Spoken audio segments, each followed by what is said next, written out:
Well, it's just about 3 o'clock and my kids have learned nothing today. Or they didn't learn anything today. And I'll talk about that a little bit more in a little bit. But I'm actually getting ready to start a Zoom session with a student that I had in 5th grade, and I believe he is now a junior in high school. And we've sporadically, we being Mrs. Chu or Liza and I, have kept in touch with him over the years, but we haven't talked to him in a while, like probably in a couple years. And so he emailed me a couple weeks ago and asked if he can stop by the school to visit, and I said I can check, but I doubt it because of COVID restrictions. So then I emailed him and said, would you be okay if we caught up on Zoom, and can Mrs. Chu join us, because she would like to catch up with you as well, because Liza and I used to teach 5th grade together. We were right next door to each other. It was like our class was one giant class, because her kids were my kids and my kids were her kids. So she knows the student very well. And he said yes. So I'm doing that at 3, which it is now. So I'm gonna start the Zoom session. But yeah, I'm pretty sure my kids learned nothing new from me today. Maybe my switch class, because they actually were behind a history lesson, so I did do that with them. But my other class, I don't think they learned anything new. I even asked the student, I was like, did you learn anything new from me today? And she was like, honestly, no. And I can't blame her. So I will tell you why that is in just a second. I literally think I forgot to sign in, forgot how to sign into Zoom.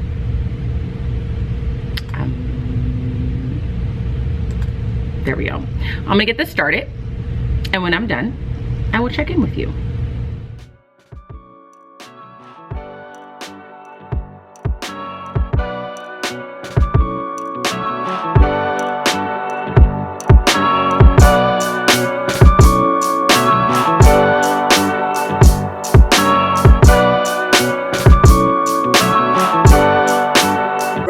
Time.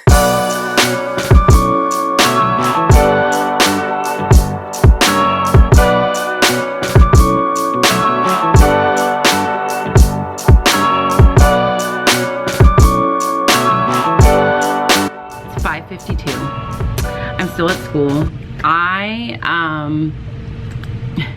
was on that Zoom call with my former student.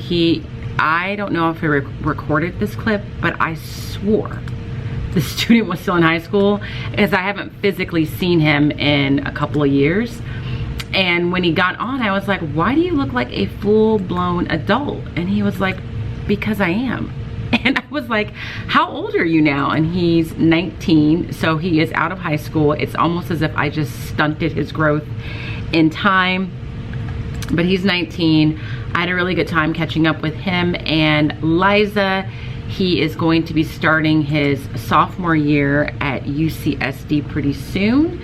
Right now he's a microbiology major and might be interested in medicine of some sort. So we spoke probably for,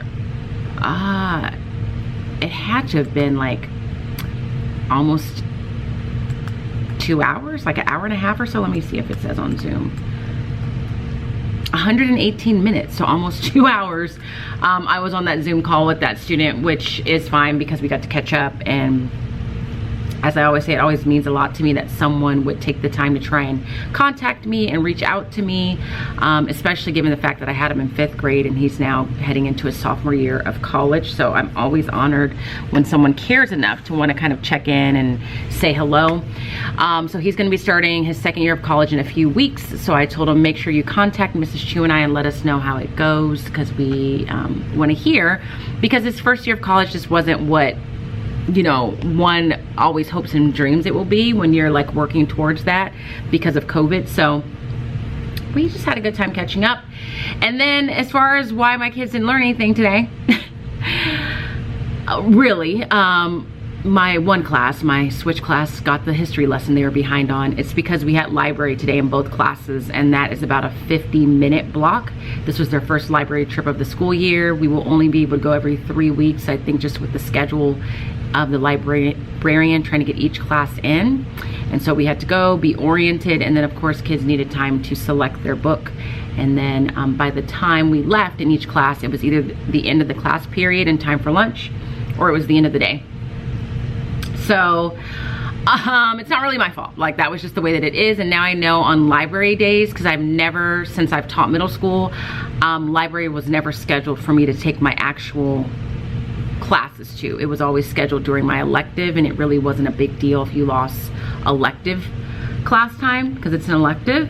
But then at the same time, especially if you're a language arts teacher, you're not able to assist or take your kids to the library to pick out books that they may be interested in reading. So there's a trade-off there. So I just know now, when you have library days, don't plan too much, because you really won't get much done. And we did do the article of the week. Today they did the 3 whys. And those are the why should this issue matter to me? Why should it matter to my community? And why should it matter to the world? This time I gave it to them on paper, and they seem to be a little thrown by that. So I think I'm gonna stick to doing it through Cami, which is what I did last week, to reduce paper consumption. I'm just trying to make sure I don't put everything on the Chromebook, because I just feel like they got fatigued off of that in the past year and a half of school being online. But I also started grading some of their questions from the leaderless discussion that they put on the Google form yesterday. And in full transparency, these kids need to work on their questioning and responding. So I've graded a few of them, and I would say all of the ones that I've graded so far had some sort of issue that I had to give them redirection on. Quite a few of them, I honestly feel like the question they posed was just a rushed question, like them just trying to get the assignment done, but not really posing like a deep thinking question. Now, when I walked around and heard them having discussions, they were having good discussions based on the article, but they still need the discipline to learn how to really take the time and craft and develop a good discussion question. And I also have to remind myself that it's fine that they're not great at it right now, because they are actually learning the skill, and that's the purpose of doing this, is just to get them to a point where hopefully by the end of the year they're really good at coming up with good discussion questions. And not only coming up with good discussion questions, but coming up with good responses. So then their responses would be super vague and super rushed. So of course, if that was the case, I let them know in the comments, and their grade reflected the fact that I thought that their response was just rushed, vague, lacked effort in them trying to really think through a good response, especially given the fact that there's no wrong response, and that they were just trying to get this assignment done. And so my hope is they read those comments and see the grade and realize I can't keep doing this. I didn't give them a failing grade, but I gave them a very low little C, and I said, to some degree, I think that might be generous for some of you, because they by no means were performing above average with their questioning or responding at this point. And that is what a B or an A represents. Like, you are performing above the average person of your age. So, and just so you know, I do these things and I put them up, but sometimes, like this, it takes a while for kids to really do it in a way that I'm fully satisfied with. So that's just good for me to know that that's where we're at with developing questions and actually writing them out and typing them out. So that's really it. I'm getting ready to go to Target. It's a mess over there. I gotta clean that mess up before I leave. I'm getting ready to go to Target to pick up a couple of hanging file folder containers, because this one's blank, so it's not going to be exciting to look at. But in leadership, they are making their own gratitude envelope. This is an idea that I got from the CATA conference. So each of them will have one of these that will have their name either here or there.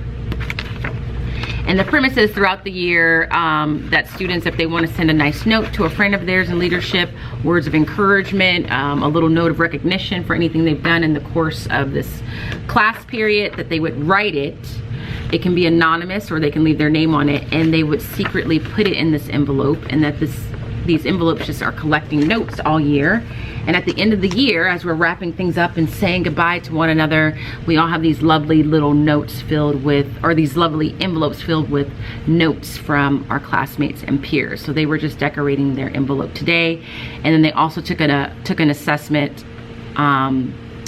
based on our lessons that we did on personality versus character. And that's really all that I accomplished in my teaching life today. Nothing more than that. So I'm gonna go ahead and head out, go to Target, go home, don't have to cook, just eating leftovers. I'm gonna try and do some more grading and just relax. I'm just gonna take tomorrow light and make it easy for us. They are really chomping at the bit that we haven't opened up all your twisted secrets in the last couple of days. So that is my focus tomorrow, to just kind of let them relax a little bit on a Friday and read. I also want to tell you something that happened in one of my classes. This was my homeroom class, and they're generally the more, not subdued, but they're just like quieter, easier to kind of get transitioned well, just really just generally easy to manage. My switch class is not difficult to manage, they're just more social. And so today I saw my homeroom class after lunch. Normally I see them before lunch, but we swap schedules, Taylor and I, on Thursdays and Fridays. And so, you know, kids coming in after lunch, it's always like they're all hyped up, amped up. God only knows what's gone on outside during lunch, and so they're coming in off of that. And so they come in and they're loud, and so I'm doing the classic teacher thing where you just stand like, and you just like wait for them to quiet down. And in my experience, they do eventually quiet down. Sometimes it takes longer than other times, but they start to quiet down, and one boy says, why are you just standing there? And so as I'm explaining, well, I'm standing here because I'm waiting for you guys to kind of gather your thoughts, calm down. One of my students gets up and he walks across the room and just randomly says, who let the dogs out? And I was like, so I had to. And not only did he say that, but then a few students in the classroom responded with the, you know, who? And I wanted to laugh because it was just so ridiculous that he thought, this is what I'm gonna do right now.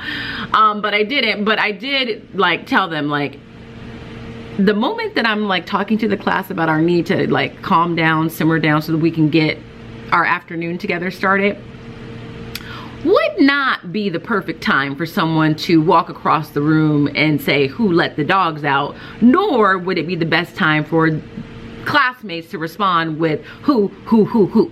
Okay, so that happened today.